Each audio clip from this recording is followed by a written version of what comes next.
What is this? Alright, so inside this box is the world's cheapest laptop.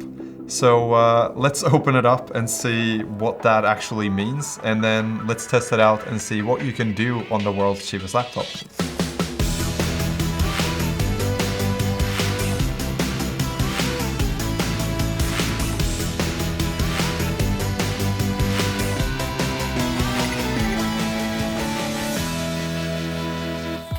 So this laptop only cost $200, and I wanted to find the cheapest new laptop on the market. So I did some research and I found this laptop from Wish. This was confirmed to be the cheapest laptop by the help of you guys on my Discord server.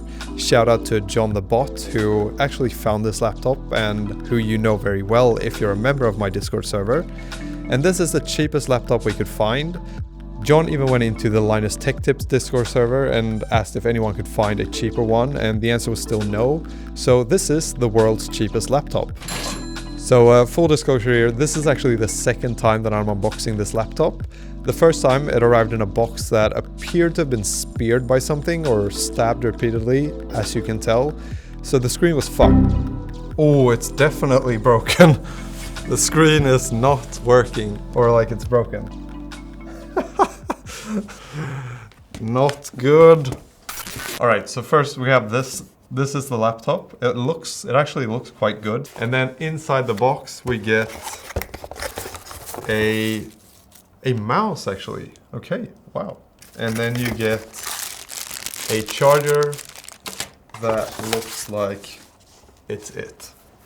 I mean, it looks like an actual laptop, which, you know, you never know when you order these sort of things what you're actually going to end up getting, but it looks like a laptop, so like it looks like a decent quality laptop is what I'm trying to say.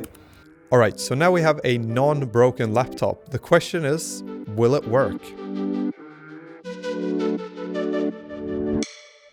Okay, so for some reason I plugged it into the headphone jack, not sure why, but now it's actually like there's some lights shining, so hopefully it works.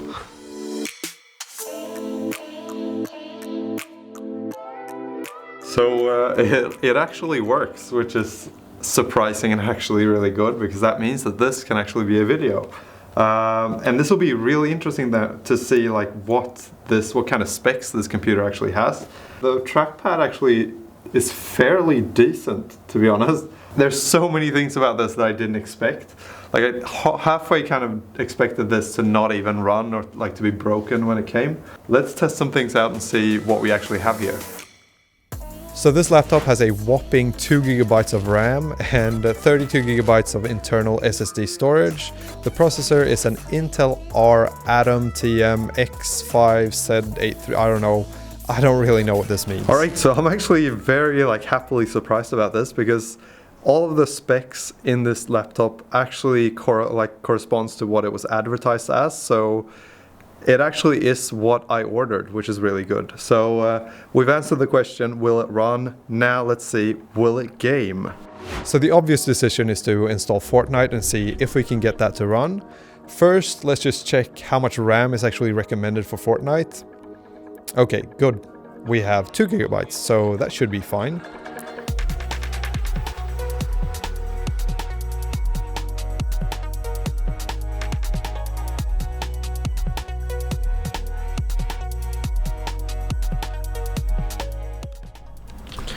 Alright, that's really good. We have Epic Games running now. Let's try to play Fortnite, see what happens. I don't know, we don't have much RAM, we don't have much memory, so probably won't work.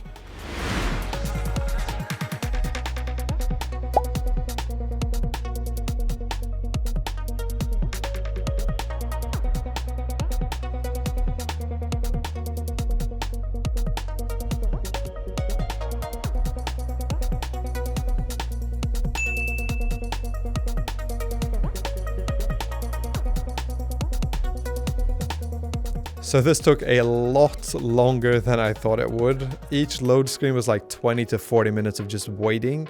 So this whole thing took ages. Alright, so that took forever, and but now it's installed, so now let's try to run Fortnite, see what happens. But remember, it's only 2 GB of RAM, so I'm not sure that it's actually gonna work. But let's try it with this mouse that we got.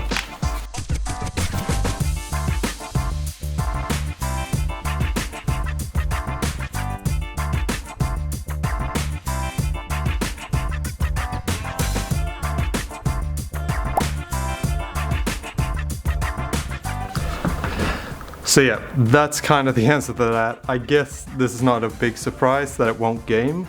Now the more interesting question is, will it Linux?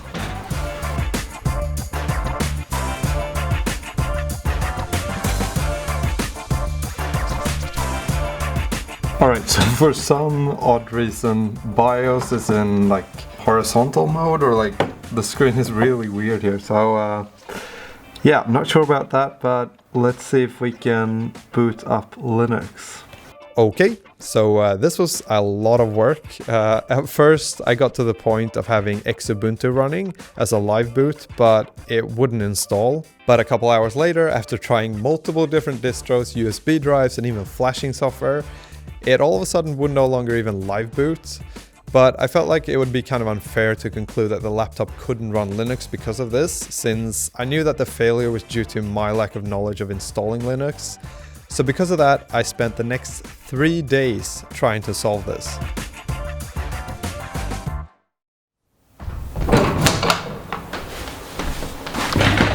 Alright, day 2.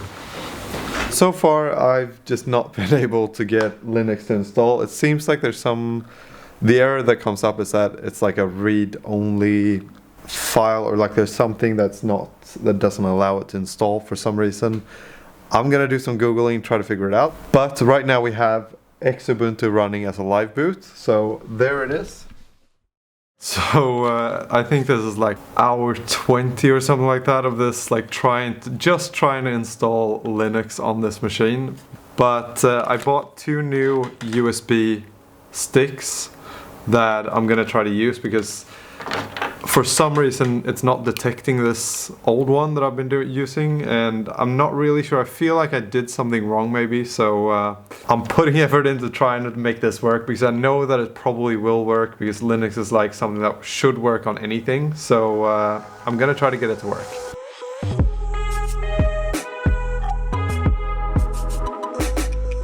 After way too long of trying to solve this on my own, I finally decided to head over to my Discord server to ask you guys to help me solve this. And also thank you to Discord for sponsoring this video. Yeah, you heard right, freaking Discord is sponsoring this video.